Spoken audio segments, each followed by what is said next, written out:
360 days சேலஞ்சில் இன்னைக்கு டே 2. இன்னைக்கு நான் எந்த டாஸ்க்கும் பண்ணலை. ஏன்னா வீட்லயே எனக்கு நிறைய வேலை இருக்கு. நாளைக்கு நான் கோவில் போறனால இன்னைக்கு வீடை கிளீன் பண்ண வேண்டிய வேலை நிறைய இருக்கு. அண்ட் முக்கியமான விஷயம் இது கிடையாது. நான் சொல்ல போற இந்த விஷயம் வந்துட்டு நான் ரொம்ப நாளா பண்ணணும்னு நினைச்சிட்டு தான் இருந்தேன். பட் அதான் இன்னைக்கு பண்ண வேண்டிய சூழ்நிலை வரும்னு நான் எதிர்பார்க்கவே இல்லை. முக்கியமான விஷயம் என்ன அப்படின்னு பாத்தீங்கன்னா, இன்னைக்கு நான் கடைக்கு போயிருந்தேன். அந்த கடையில இருந்த ஒரு நபர் வந்துட்டு என்கிட்ட ஒரு கேள்வி கேட்டாரு. நீங்க மாலை போட்டிருக்கீங்களா அப்படின்னு கேட்டாரு.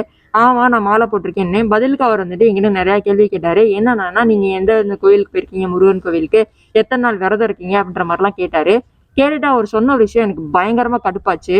அப்படி நான் கடுப்பாகிற மாதிரி அவர் என்ன சொன்னாருன்னா, இன்னைக்கு எல்லாரும் முருகனை ரொம்ப சோசியல் மீடியால ட்ரெண்ட் ஆக்கிட்டாங்க அப்படின்னு சொன்னாரு. ஸோ இந்த மாதிரி சில முட்டாள்களுக்காக நான் சொல்றேன், முருகனை இங்க சோசியல் மீடியால யாரும் ட்ரெண்ட் ஆக்கல. இங்க முருகனை வழிபடுறதும் இங்க யாரும் ட்ரெண்ட் பண்ணல.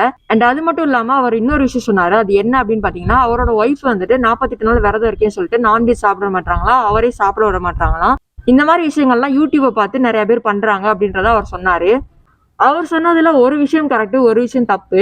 எந்த விஷயம் கரெக்ட் அப்படின்னு பாத்தீங்கன்னா, இன்னைக்கு வந்துட்டு முருகனை பார்த்து வழிபடுற முறைகள் வந்துட்டு யூடியூப்ல நிறைய ஆன்மீகவாதிகள் சொல்றதை பார்த்து நிறைய பேர் வழிபடுறாங்க. அது வேணா இன்னைக்கு உண்மையா இருக்கலாம். ஆனா முருகன் வந்துட்டு சோசியல் மீடியானாலதான் ட்ரெண்ட் ஆகுறாரு, நிறைய பேருக்கு அவர் அப்படிதான் தெரியுறாரு அப்படின்னு சொல்ற விஷயத்த என்னால ஏத்துக்கவே முடியாது. எதனாலன்னு பாத்தீங்க அப்படின்னா, எங்க வீட்டுல எடுத்துக்கிட்டா எங்களோட தாத்தா, அப்பா, அண்ணன் அப்படின்னு எங்க வீட்டுல எல்லாருக்குமே முருகன் பேர் தான் வைப்பாங்க. எங்க வீட்டுல குடும்பமா வந்துட்டு முருகனை தான் வழிபட்டு வராங்க. அதனால முருகன் இன்னைக்குதான் சோசியல் மீடியால ட்ரெண்ட் ஆகுறாரு அப்படின்ற விஷயத்த என்னால ஏத்துக்கவே முடியாது. சினிமாலன்னு எடுத்துக்கிட்டா, சினிமால முருகனை பத்தினா அவ்வளவு படங்கள் வந்திருக்கு. கந்தன் கருணை, கந்தர் அலங்காரம், கந்தர் அனுபூதி, கந்தன் அடிமை, சஷ்டி விரதம் அப்படின்னு ஏகப்பட்ட படங்கள் வந்திருக்கு. அவ்வளவு முருகன் பாடல்கள் இருக்கு. மதுரையில இருந்து மலேசியா வரைக்கும் முருகனுக்கு அவ்வளவு கோவில்கள் இருக்கு. முருகன் வந்துட்டு தமிழ் முதல் கடவுள் அப்படின்றது நமக்கு தெரியும். முருகனையும் தமிழையும் பிரிக்கவே முடியாது. உலகத்திலேயே மூத்த மொழி தமிழ் மொழினா அப்ப அதோட கடவுளான முருகன் எவ்வளவு காலமா இருப்பாரு அப்படின்றத தெரிஞ்சுக்கோங்க. அதே மாதிரி முருகனுக்கு வழிபடுற முறைகளும் வந்துட்டு காலங்காலமா நிறைய விஷயங்கள் இருக்கு. ஒரு சில விஷயங்கள் தான் இன்னைக்கு வந்துட்டு புதுசா தெரியுது. அந்த புதுசா தெரியிற விஷயங்கள் வந்துட்டு எல்லாரும் பண்ணவும் இன்னைக்கு வந்து அது ரொம்ப ஃபேமஸா தெரியுது. மற்றபடி இங்க முருகனை வழிபடுற முறையோ வந்துட்டு புதுசு கிடையாது. சோசியல் மீடியால ட்ரெண்ட் ஆனதுக்கு அப்புறம் முருகன் கோவில்கள் கிட்டல வழிபடுறது, மாலை போடுறது, விரதம் இருக்கிறது இதெல்லாம் கிடையாது. இதெல்லாம் காலங்காலமா இருக்கக்கூடிய விஷயங்கள் தான்.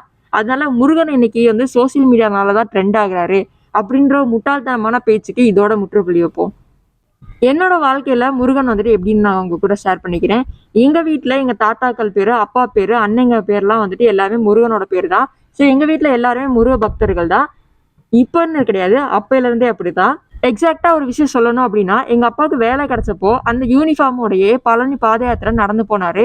அந்த அளவுக்கு வந்துட்டு முருகன் மேல பக்தி, முருகன் வந்து எங்க வீட்டுல அந்த அளவுக்கு நம்புவாங்க. ஸோ அதுல இருந்து தான் இன்ஸ்பயர் ஆகி நான் வந்தேன். ஸோ எங்க வீட்டுல எங்க அம்மா, எங்க வீட்டுல அப்பா எல்லாருமே மாலை போடுவாங்க. அதை பார்த்து முருகனுக்காக நம்மளும் ஏதாவது செய்யணுமே சொல்லிட்டு முருகன் மேல ஒரு அதீத பக்தினாலதான் நான் மாலை போட ஸ்டார்ட் பண்ணேன். எனக்கு இது 3வது வருஷம் மாலை போடுறது. எனக்கு நல்ல ஞாபகம் இருக்கு. சின்ன வயசுலயே நான் கந்த சஷ்டி புக்கு எங்க வீட்டுல இருக்கும். அந்த புக்கை எடுத்து படிச்சு மனப்பாடம் பண்ண ஸ்டார்ட் பண்ணேன். அதுதான் எனக்கு தெரிஞ்சு நான் முருகனை ஃபர்ஸ்ட் நான் வழிபட முயற்சி பண்ண ஒரு தருணமா இருக்கலாம். ஏன்னா நான் அது ரொம்ப சின்ன வயசுல இருந்து எனக்கு முருகன்னா ரொம்ப பிடிக்கும். எனக்கு பிடிச்ச கடவுள்னா அதுல முருகன் தான் ஃபர்ஸ்ட். இப்போ வரைக்குமே எங்க கோயில் போனாலும் எந்த சாமியை பார்த்தாலும் முருகன் தான் எனக்கு வாயில வருமே தவிர அந்த சாமியை வந்து நான் மறந்துடுவேன். அதுக்கு நான் அந்த சாமி வந்துட்டு எனக்கு பாக்குற இடம்லாம் வந்துட்டு முருகனா தான் தெரிவாரு. நான் யூடியூப் பார்த்து எந்த விஷயமும் நான் ஸ்டார்ட் பண்ண கிடையாது. நான் ஒரு சிலர் வந்துட்டு என்ன பேசிக்கிறாங்கன்னா, முருகன் வந்துட்டு என்னாலதான் வந்து ட்ரெண்ட் ஆகுறாரு, முருகனோட புகழை பரப்புறதுக்காக தான் என்ன படைச்சிருக்காரு அப்படின்ற மாதிரிலாம் சொல்லி சோசியல் மீடியால நிறைய பேர் உருட்டிக்கிட்டு தெரியுறாங்க. ஸோ அந்த மாதிரிலாம் கிடையாது. எப்பயுமே முருகன் கோவில்ல கூட்டம் இருக்கத்தான் செய்யும். பழனி மலையா இருந்தாலும் சரி, எந்த கோவில்ல இருந்தாலும் ஒரு கூட்டம்ன்றது எப்பயுமே இருக்கதான் செய்யும். எதனால அது ட்ரெண்ட் ஆனதுன்ற மாதிரி தெரியுது அப்படின்னா, இந்த விளக்கு போடுற முறைகள் வந்து யூடியூப்ல நிறைய ஆன்மீகவாதிகள் வந்துட்டு சொல்லித்தராங்க. ஸோ அதை பார்த்து மக்கள் வந்து பண்ணும்போது அதை ஒரு 10 பேர் ஃபாலோ பண்ணும்போது கூட அங்கே நிறைய விளக்கு இருக்க மாதிரி இருக்கும். ஸோ அதை பார்க்கும்போது ஓகே, எல்லாரும் சோசியல் மீடியா பார்த்து பண்றாங்க அப்படின்ற மாதிரி எல்லாருக்கும் அது அது ஒரு ஒரு பிம்பம் வந்து கிரியேட் ஆகுது. மற்றபடி வந்து சோசியல் மீடியா பார்த்துலாம் ட்ரெண்ட் ஆகலை. முருகன் வந்து எல்லார் வாழ்க்கையிலுமே வந்துட்டு தமிழர்களோட வாழ்க்கையில முருகன் அப்படின்றவர் ஒரு பிரிக்க முடியாத ஒரு கடவுள். அதை தான் நான் அந்த வீடியோவில் சொல்ல நான் ட்ரை பண்ணேன். ஸோ எனக்கு முருகன் பர்சனலாக ரொம்ப பிடிக்கும். எனக்கு எதனால முருகனை பிடிக்கும் அப்படின்னா, ஃபர்ஸ்ட் ஒரு விஷயம் என்னன்னா, அவர் வந்துட்டு திருச்செந்தூர்ல வந்து சூரசம்ஹாரம் நடக்கிறது நமக்கு தெரியும். அந்த சூரசம்ஹாரத்துல சூரபத்மனை வந்துட்டு அவர் முழுசா கொல்ல மாட்டாரு.